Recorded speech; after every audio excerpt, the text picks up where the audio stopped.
The sweat cooled on his skin as the smartwatch buzzed, a vibration that no longer meant a work email. He tilted the screen. The family location app had flagged his wife's phone, positioned inside the men's locker room. Tuesday, 7:14 a.m., right in the middle of Jacob's private training preparation on the club's schedule. Karen had joined the fitness center months ago, claiming she wanted to use the spa and yoga studio. She's never even glanced at the spa entrance. It was an excuse. For 6 months, every Tuesday and Thursday, her phone never pinged anywhere near the women's locker room. The geodata was undeniable, 7:14 a.m., and the phone stayed inside for exactly 22 minutes. She's been meeting him in the locker room. Jacob, my trainer. The device meant to track his recovery had become a silent recorder of his wife's deception. Jonathan's face remained calm, but his jaw tightened once, the only sign of the storm building behind his eyes. Jonathan thought back to the moment he'd hired Jacob, fresh off knee surgery and desperate to rebuild. Jacob promised me a full recovery. He said he'd make me stronger than I'd been in 20 years. 3 months later, Karen announced she'd joined the same club. For the spa, she said, too casually. The steam room will do wonders for my skin, Jonathan. You wouldn't believe the benefits. She'd never even read a pamphlet about skincare. It was the first lie I didn't call out. He started checking the schedule. Jacob's prep time matched her locker room, pings to the second. Not a coincidence, not a glitch, a pattern, and I am going to document every second of it. That evening, he set up automatic notifications on his family tracking app, keyed to Karen's location. The next Tuesday morning, his phone buzzed at 7:13. He watched the dot move. The countdown began. Enjoy your spa day, Karen. 4 weeks of pings, all in the same 22-minute window, had convinced him this was no coincidence. I need proof that holds up in court, not just a brooding husband's suspicion. He called Patrick, a neighbor 3 doors down who handled forensic data recovery for corporate fraud cases. Patrick, I need your expertise. Can I come over tonight? It's sensitive. 20 minutes later, he sat in Patrick's home office, surrounded by glowing monitors and server racks. You've got that look, Jonathan, like you've been handed a puzzle you wish you hadn't solved. Jonathan handed over his phone. The synced smartwatch log opened to the weekly locker room pattern. Tuesdays and Thursdays, 7:14 a.m. Half a year of this. Not a glitch, not an accident. I need a formal timeline. Geodata, schedule matches, any digital footprint. Can you build it? They shook hands. The weight on Jonathan's chest shifted slightly. Now shared. I've cross-referenced the gym pings with hotel check-ins within 3 miles. The matches are disturbing. A luxury hotel, 5 minutes from the club, appeared in Karen's location history 11 times, always on a Thursday. And then, there's this, her private checking account. She wasn't just meeting him, she was paying him. The Venmo stream scrolled like a confession. Regular transfers from Karen's account to Jacob, each labeled only training. Patrick had printed the aggregated total, $34,182.82. 6 months of betrayal, priced to the cent. My wife paid her lover with our household funds. This isn't an affair. It's embezzlement. You've got everything you need for a legal case. But Jonathan, are you sure you want to see where this leads? I didn't start this, Patrick, but I will finish it. Print everything. Patrick sent the file to a secure folder. The evidence was now a weapon, and Jonathan intended to aim it precisely. Jonathan walked out into the night with a copy of the timeline, his silence heavier than any accusation. At home, Jonathan sat before the printed evidence, each page a brick in the wall around his heart. He typed a forgotten legal phrase into the search bar, inducement of marital breach. Alienation of affection was abolished in most states, but not here. I can sue him for stealing my marriage. The civil suit would force Jacob to answer for every dollar, every lie, every hotel room. He dialed Patrick. The forensic report was the key, but strategy required a sharper edge. The prenup leaves Karen with nothing, Jonathan, but a civil suit sends a message she can't ignore. I want someone who will make Jacob's career toxic just from the lawsuit's shadow. Frank Silverman. He's won civil alienation cases before. I'll send you his file. Frank. I've avoided him for years because he's too good at legal warfare. Now I need a general. He saved the article on inducement of marital breach, then opened his phone contacts. One name waited. Frank Silverman's office smelled of leather and old precedent. Jonathan placed the evidence folder on the mahogany desk. Let me see what you have, Jonathan. I've handled infidelity cases, but alienation is rare. Frank flipped through the timeline, Venmo records, and the prenuptial agreement, his expression growing darker. This prenup is ironclad. If you file for divorce on grounds of adultery, she walks away with nothing. The civil suit against Jacob could reclaim the $34,000 plus punitive damages for intentional infliction. I want both served simultaneously, publicly, if possible. Let them feel the ground vanish. The club is where they feel safe. Serving them there would be legally sound and psychologically devastating. He gets it. Frank isn't just a lawyer. He's a tactician. They spent the next hour drafting the divorce complaint and civil suit. Every line a calculated strike. Jonathan caught his own reflection in the office window. A man no longer healing, but preparing. That evening, over a quiet dinner, Jonathan carved his steak without appetite and asked Karen about her morning workout. Just the usual spa circuit and yoga. Nothing special. You know how it is. Spa circuit. The men's locker room doesn't have a spa. She hasn't even broken a sweat in weeks. He nodded, chewing slowly. The anger in his stomach had cooled into something harder. You've been working so much lately. Are you feeling okay? Never better. The knee is finally cooperating. She smiled back, but her relief was obvious. She thought he remained blind. After dinner, he retreated to his study and dialed Frank's number. Frank, the papers are ready? Good. We move forward as discussed. I won't wait any longer.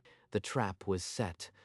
All that remained was to watch Karen walk into it. Jonathan and Patrick sweated the details of the fake invitation, official club branding, a vague wellness agenda. The manager agreed to host if we keep it low-key.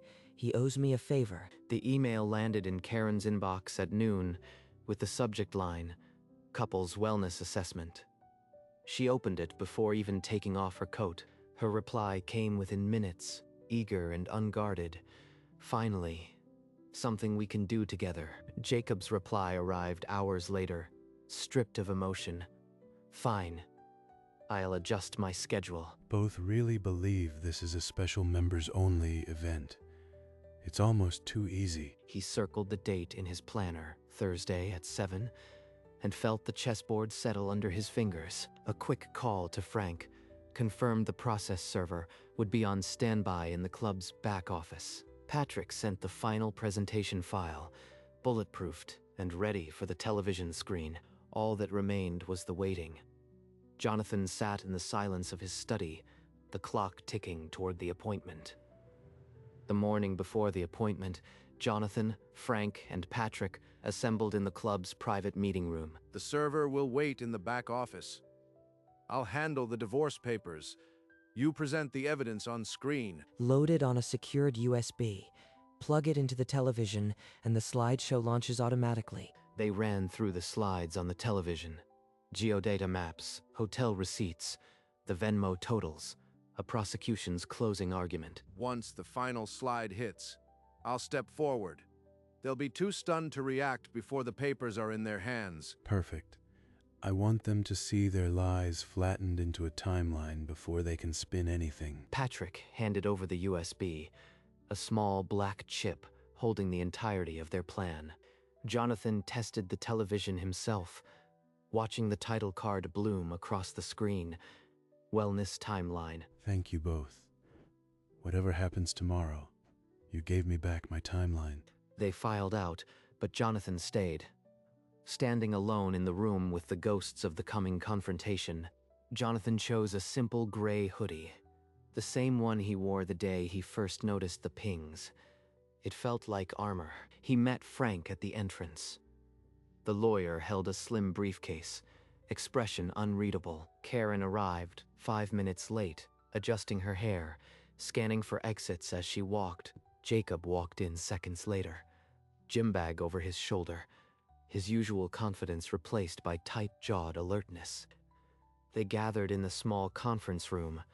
The dark television screen hung on the wall like a held breath. I thought this was a couple's assessment, but I see an extra face. Frank is an old friend. He's joining us for observation. Consider it a second opinion. Observation. This doesn't feel like a wellness event. The door clicked shut. Jonathan's hand slid into his pocket, fingertips tracing the USB drive. The stillness in the room was the kind that comes just before a verdict. Before we start the wellness slides, let me share something my investigator found last month. He slid a printed email across the table. The sender line read, Karen Reeves to Goldstein Law. The subject was divorce, consultation, and asset allocation, dated 3 months before her first gym visit. That's a mistake. I was just researching. I never planned to actually file. You were planning to divorce me before you ever stepped into this club. The affair was a launch pad. You told me you were separated, that the prenup wouldn't hold. The air in the room thickened. Frank's pen stopped moving, the scratch of ink replaced by weighted silence. This was never just an affair. It was a coordinated attempt to raid my finances through my own trainer. He pursued me, Jonathan. He said you'd never find out. He said the transfers were untraceable. Enough. Now you'll get a proper look at the timeline. Frank, switch on the screen. The screen flooded the room with light. A GPS reconstruction traced Karen's phone every Tuesday and Thursday at 7:14 a.m., straight into the men's locker room, never the spa. Oh God, he has everything. Hotel receipts materialized, each stamp aligned with the schedule. A courtyard suite booked under her maiden name. She told me he'd never check. She swore this was safe. The Venmo ledger scrolled like a stock ticker of betrayal. Total transferred, $34,182.82. Jonathan, please. I'll pay you back every cent. We can work this out. The final slide hung on the screen. A calendar with 162 days circled in red, the 12th of January to the 19th of July. The case for inducement of marital breach in Stark Data. I am finished. This isn't a wellness assessment. It's an execution. Jonathan placed the remote on the table and folded his hands. The room held its breath. Still think this was just a misunderstanding. Jonathan, you have to understand. The hotel was for business meetings. The locker room was a confusion with the app. Jacob shoved his chair back, the sound cutting through her words. I am not listening to this. You can't keep me here. Frank moved silently, his shoulder blocking the exit. Sit down, Jacob. We are not finished. You'll leave when I say you can. Jacob's hand tightened on the chair back. Then slowly, he lowered himself again. He won't let us walk out of here. This was never about negotiation. Good. Now, before you leave, Frank has prepared some documents for both of you. The sound of the briefcase latch clicking open was unnaturally loud in the silence. Jonathan's expression didn't change, but a glint in his eye signaled the real verdict was about to be read. Frank drew 2 thick envelopes from the briefcase. One he slid across the table to Karen. What is this? You can't be serious. She tore it open, scanning the header. Petition for divorce. Grounds. Adultery. Adultery? You're filing on grounds of adultery? Jonathan, you know the prenup? I know exactly what the prenup says. You leave with nothing, not a single dollar. Without pause, Frank turned to Jacob and placed the second envelope in his hands. Civil suit for inducement of marital breach. This is a lawsuit. That's right, Jacob. My state still allows alienation of affection claims. You'll answer for the $34,000 plus damages. Karen's composed facade shattered. Sobs broke from her chest. The divorce papers crumpled in her grip. Jonathan watched her without pity, the briefcase now closed. The room sealed with finality. A sharp knock cut through Karen's sobs. The door opened and the club manager stepped inside, his face grim and unreadable. His words were addressed to Jacob, flat and final. Your training contract is revoked, effective immediately. You can't do this. I have a contract. Actually, I can. The club reserves the right to terminate any trainer for misconduct. The manager didn't flinch. A uniformed security guard stepped forward and unclipped the club badge from Jacob's shirt. Jacob was escorted from the room, his head lowered as they passed the training floor where he'd once been a star. Karen remained motionless, her face pale, the divorce papers trembling in her hands. This is over. My career is dead. The door clicked shut behind him. Karen stood slowly, her eyes fixed on the papers, but she didn't speak. Jonathan's gaze followed her, but he said nothing. The room held only silence and the soft hum of the dark television screen. Jonathan, please. We can work this out. Think of what we had. Her hand reached across the table, but he didn't take it. You pretended to be my wife while planning a divorce.